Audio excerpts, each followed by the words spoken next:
So hi, hello, welcome back. So just bear with me on this video.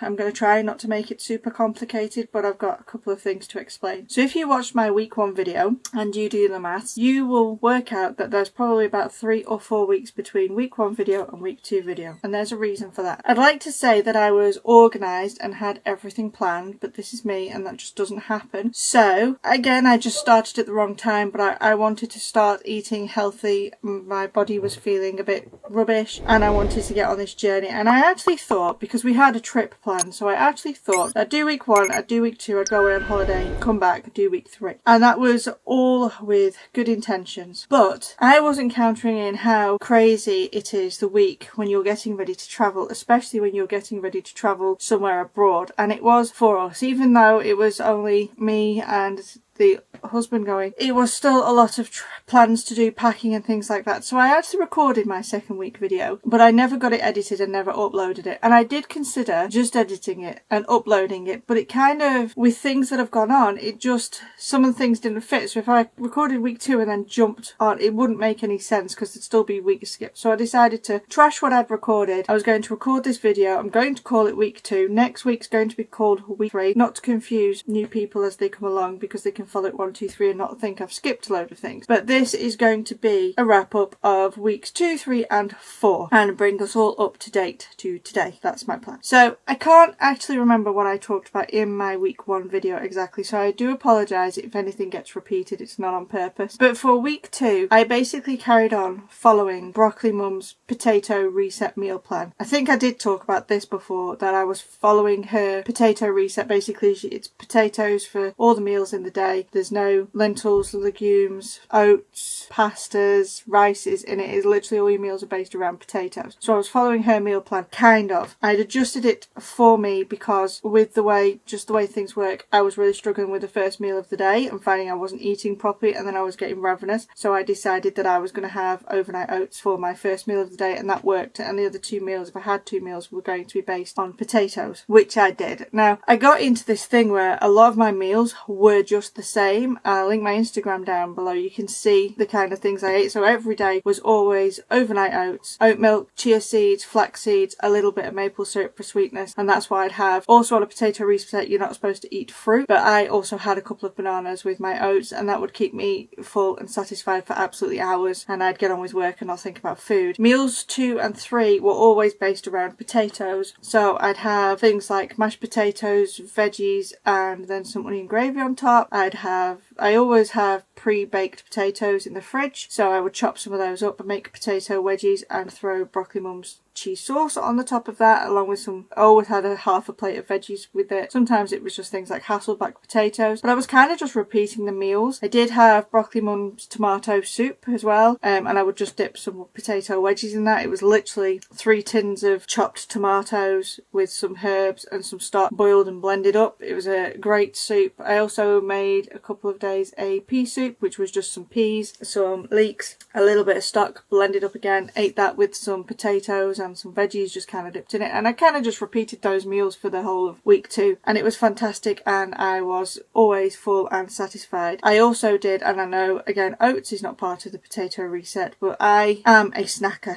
and if I try not to snack I end up eating bad snacks. So I made the oat clusters that Dylan from Well Real World makes and just use those as my snack, and I didn't eat a lot of them. When I'm talking snacking, it might be just a couple a day, but it's that afternoon time when I like to have a snack. Like I'll have my second meal of the day and then I don't know, I just want a snack. So they were just there and they worked. And I may have talked about this on week 1, I'm not sure, but what I was especially learning in those first weeks is I don't eat as much as I think I can eat. So I've always had it in my head that I am this massive volume eater, and I was as a child. Sometimes when we were eating we'd be served our evening meal and it would go across 2 plates. Obviously we were eating meat then, I was raised on eating meat, so we'd have chicken, potatoes, vegetables, gravy, and then there would be like stuffing and other things on a side plate next to it, and so it was this massive meal which I would eat. And so I had this idea that I was a volume eater, and before I decided to eat whole food plant-based stuff, if I served a curry and rice, I would have a huge portion of rice and a huge portion of curry and I'd eat it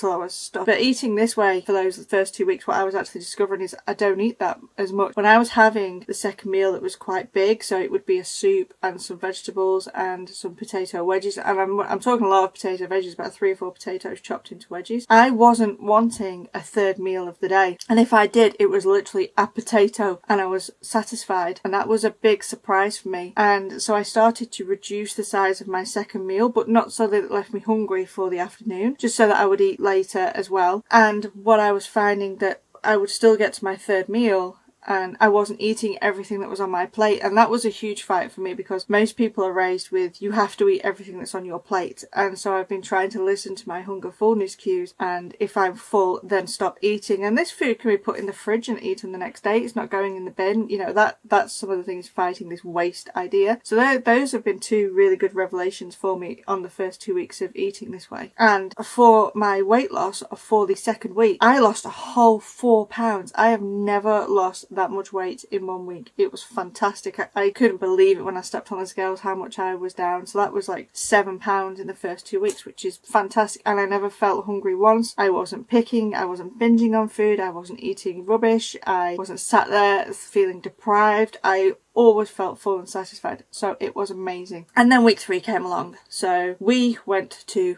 America, and I did try and look up foods, but it's really hard, and I find it here in England as well. It's very hard, virtually impossible to go to a restaurant and eat something healthy. Even if you order a baked potato, it has oil on it and it's not very satisfying, because you're literally just going to get one pathetic baked potato. And when I have potatoes, I'm probably having 3 or 4 baked potatoes on my plate plus veggies. And so when you get veggies in a restaurant, it's a tiny scoop. And obviously when you're on holiday and you're in a hotel for a week, it's not like you can prepare food and take it with you, or even eat before you go out to a restaurant. You are literally stuck on what you can find, and this was my problem. And with being whole foods plant-based, and I am vegan, I was vegan before I was whole foods plant-based, a lot of the stuff on the menu is more these fake processed foods, which I think they're not good foods for you. They're processed and everything, so in that way they're bad.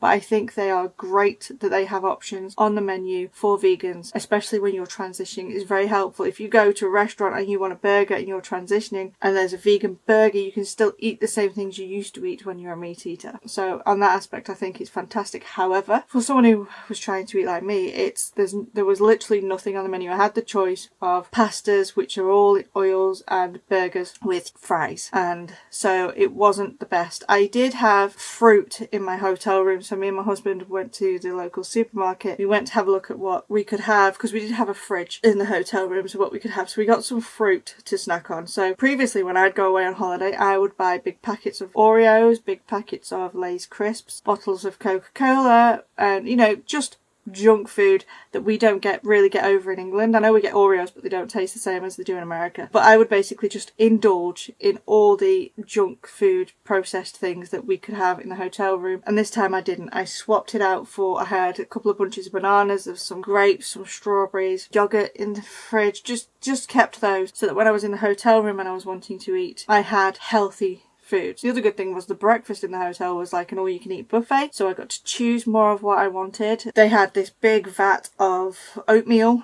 so I got to start every morning with a huge bowl of, obviously, porridge because I'm English, and I would just top that with some fruit, bananas probably, maybe a little bit of peanut butter, and eat that. Then they had some like chopped melon and other stuff, so I just have a big bowl of fruit. A couple of days I did have toast because we were just hungry. There was a lot of walking, so there was that. But it was very difficult to travel and keep to my healthy eating plan. And if anyone has any tips for staying in a hotel for a week and eating in restaurants, eating this way, a whole food plant-based way, put them down below. I'd love to hear them, because I really struggled. The other thing was, when we were away, we walked a heck of a lot. I think like the first day we walked about 25,000 steps, and I actually thought when I come back that my weight would be okay. You know, I thought maybe a couple of pounds up because I'd not been able to eat the best, but I'd not eaten any junk food or anything like that. And let me tell you, when I got home, the next day I stood on the scales and I had gained a whopping 8 pounds. I almost fell off the scales. I could not believe it. So that put me at +1 on my weight loss journey. And it's not that I was disappointed, obviously, but I was very shocked that I would gain that much weight, especially when I didn't feel I'd eaten that much. One of the advantages of travelling though is my plan was as soon as I got back home I was going to be straight onto what I want to eat. So we had a few hours in the airport and I sat and made a meal plan in preparation for week 3, and I also order my shopping from the supermarket online and they deliver it. So I thought, great, I got a delivery time for the evening of the next day and ordered all the food that I would need for my meal plan. So I knew at the end of week 3 that it wasn't going to be the best, but I was already preparing myself for week 4 that I was going to straight back to it, cooking my own food, back onto the whole foods plant-based food, which I did. So week 4, last week, this week, up to date now, I was straight back on it like I said, because I'd meal planned and ordered the food. So the next morning, obviously the travelling day was hard because you travel overnight when you travel back from America to England. So we slept most of the day, tried to adjust back to time, but straight back in the morning I was on my overnight oats.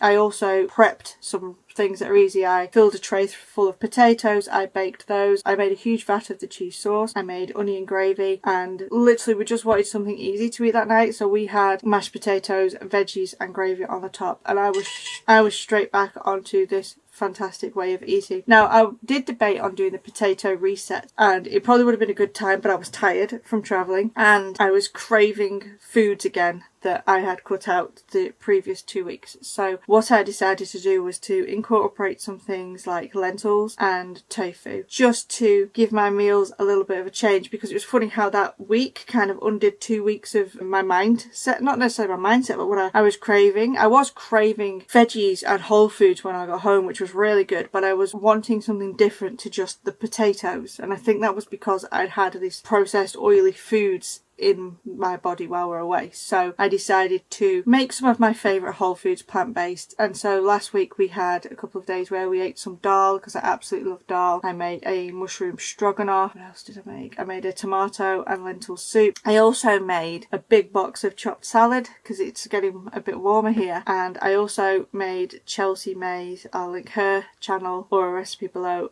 chickpea mash, which is really nice, and then I made some tofu mayo, which is amazing, and I've been having those for lunch rather than the soup and the potatoes. And I wouldn't even say I've got sick of potatoes, it was just I didn't really want them as much this last week, and that's been okay as long as my food has been whole foods plant-based. You know, that's basically just what it is. I want to stick to this whole foods plant-based, and I've been really enjoying the foods again. One thing I do struggle with a lot though is bread. I love bread, especially love toast, bread and butter, and there's a lot of people in my house and I'm the only one trying to eat this way. And obviously I'm not going to make them eat the way I do, make them give up things that I want to give up, but that means they have bread in the house. And so after travelling and being tired and after eating some breads while I've been away, it's been really hard to resist, and I have had a couple of slices of bread this last week, especially when I've been tired, and that's something I'm going to work on cutting out, especially this next week. I'm going to work on trigger foods that put me back,